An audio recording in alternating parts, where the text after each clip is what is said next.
Bismillah. Bienvenue, chers élèves du baccalauréat. Comme j'ai proposé, alhamdoulilah, je vais terminer la résolution de l'exercice concernant le dihybridisme cas de gènes indépendants. Voilà la question qui nous reste à résoudre. C'est établissez l'échiquier de croisement des descendants de la F1. Tant qu'on a proposé, on a déterminé le génotype DF1, c'est un génotype qui est dit hétérozygote, RB grand A petit a, et que les gènes sont indépendants. La troisième loi de Mendel sera valide, et donc chaque individu produira 4 types de phénotypes avec des proportions équiprobables. Madame أننا وصلنا أن النمط الوراثي ديال الأفراد F1 ثنائي اختلاف الاقتران، ومادام أن المورثتين مستقلتين، إذا كل فرد سينتج 4 أنواع من الأمشاج بنسب متكافئة أنكار. Et l'échiquier, ça sera la fécondation et la rencontre aléatoire des gamètes de la façon suivante. Voilà, on a 4 types de gamètes avec les mêmes proportions quart. Et là, on aura la rencontre de R grand A, R grand A, R grand A, R grand A. Hein?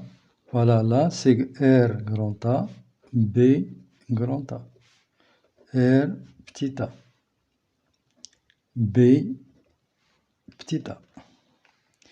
Pour les proportions, ça sera 1/16.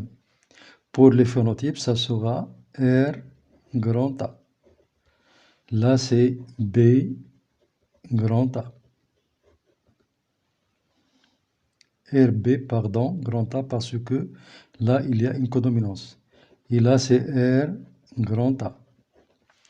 Là, c'est RB grand A. Pour l'autre gamète, le BA, je peux répéter le BA pour aller plus vite.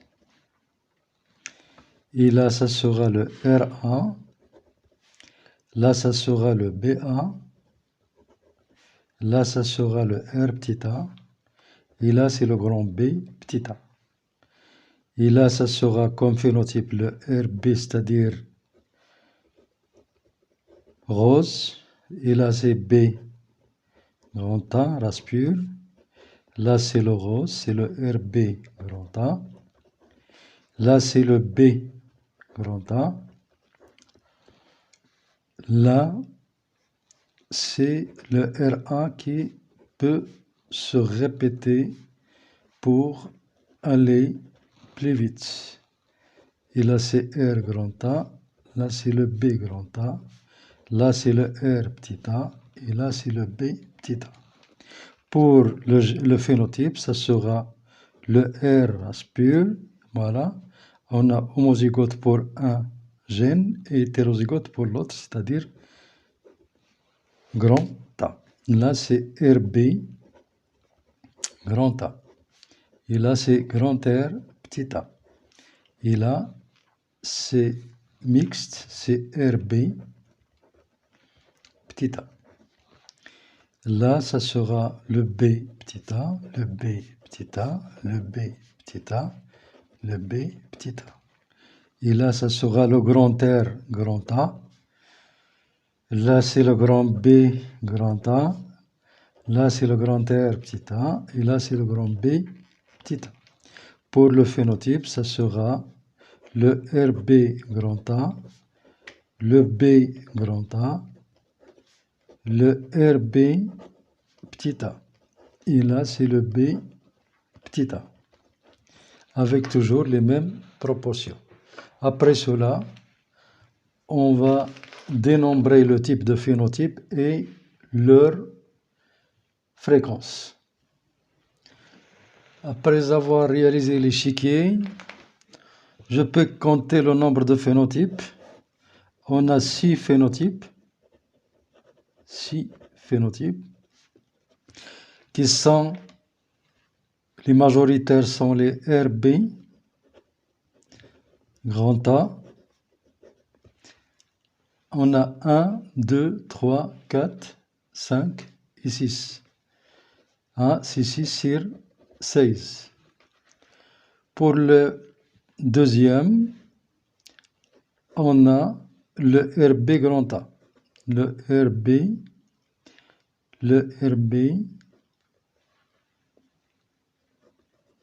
petit a, pardon, c'est la couleur jaune là. RB petit a, c'est 2 16e. Pour le troisième phénotype, je peux avoir le B grand A. 1, 2 et 3, c'est 3 16e. Pour le quatrième phénotype, ça sera le R grand A. Le R grand A, on a 1, 2 et 3. Ça donne 3 16e. Pour le cinquième, ça sera le R petit a, c'est-à-dire rouge, personné, une seule fois, 1 16e. Pour le blanc personné, elle est aussi de proportion 1 16e. Donc, ces résultats sont les mêmes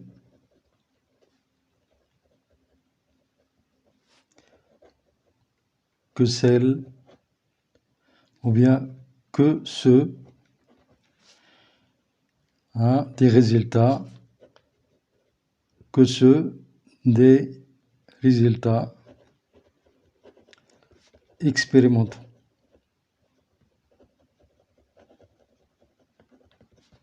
Donc les résultats théoriques sont les mêmes que les résultats expérimentaux. Ça, c'est pour l'échiquier de croisement. L'essentiel là, c'est après avoir déterminé les proportions de gamètes de façon correcte, l'échiquier, ça, c'est automatique. On va grouper de façon aléatoire les gamètes de telle façon d'obtenir la génération F2 avec des proportions 6 16e, 2 16e, 3 16e, 3 16e, 1 16e et 1 16e. Après avoir répondu concernant l'échiquier de croisement, on peut passer à la troisième question. Troisième question qui nous indique les données suivantes. Un agriculteur souhaite obtenir la plus grande proportion possible de plants de mûriers à corolle rose et à symétrie axiale, mais il hésite entre deux croisements suivants. Donc, les mots essentiels ou bien les mots qu'on doit cibler, la plus grande proportion possible, corolle rose, symétrie axiale. Par exemple, ces fleurs sont très désirées par les clients, ou bien, voilà, il va chercher à les multiplier de façon excessive. Il hésite entre deux croisements. Les croisements qu'on vous donne, croisement A et croisement B. Et la question qu'on vous pose, déterminez parmi les croisements A et B le croisement qui permet à cet agriculteur d'obtenir la plus grande proportion possible des plantes, corolle rose, symétrie axiale. Justifiez votre réponse. Donc les éléments qu'on doit aussi, voilà, proportion plus grande, proportion possible. Voilà, corolle toujours rose, symétrie axiale. Et l'élément le plus essentiel, c'est la justification. Pour ce fait, je vais d'abord écrire les croisements comme suit. Voilà, le phénotype désiré, c'est le rose axial. Le rose axial, c'est le génotype suivant. Il a pour génotype RB, voilà, et petit a, pourquoi? Parce que c'est récessif. Récessif, donc, homozygote pour l'un, hétérozygote pour l'autre. Pour les échantillons qui sont présents dans les mains de l'agriculteur afin qu'il va choisir pour croiser, il a soit le rose axial et qu'il va faire une auto-fécondation, soit qu'il a le phénotype couleur blanche axiale et couleur rouge axiale. Pour là, il fallait savoir que le phénotype là, il est le même, et le génotype, il est le même que celui-là. Et là, ce sont des races pures. Pourquoi? Parce que le blanc, et là, c'est le petit a. Là, c'est race pure aussi, c'est grand R, petit a. Là, c'est mono-hétérozygote, RB, petit a. Donc, la production des gamètes pour le cas suivant, il sera deux types de gamètes. Deux types de gamètes pour chaque individu. Là, au contraire, ce sont des races pures, chacun produira un seul type de gamète. L'un produira le BA et l'autre produira le R petit a. Et donc, après la fécondation, il y aura 100% de plantes qui portent une corolle rose avec une symétrie axiale.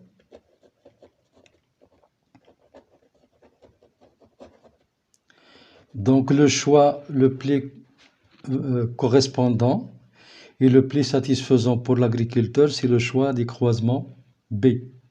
Donc il va donner 100% de plantes désirées, c'est-à-dire à phénotype rose axial. Pourquoi on a éliminé celui-là? Il va aussi donner, voilà, le phénotype désiré, mais avec des pourcentages qui sont différents, c'est-à-dire avec une proportion qui est faible, qui est inférieure à 100%. C'est pourquoi il va choisir là le pourcentage 100% au lieu d'un pourcentage inférieur à cette limite extrême. Voilà, je vous remercie pour cette attention que vous donnez à mes vidéos. Au revoir et à bientôt, à la prochaine, Inch'Allah. On a beaucoup de choses à apprendre et à réaliser. Abonnez bien à ma chaîne et soyez les bienvenus.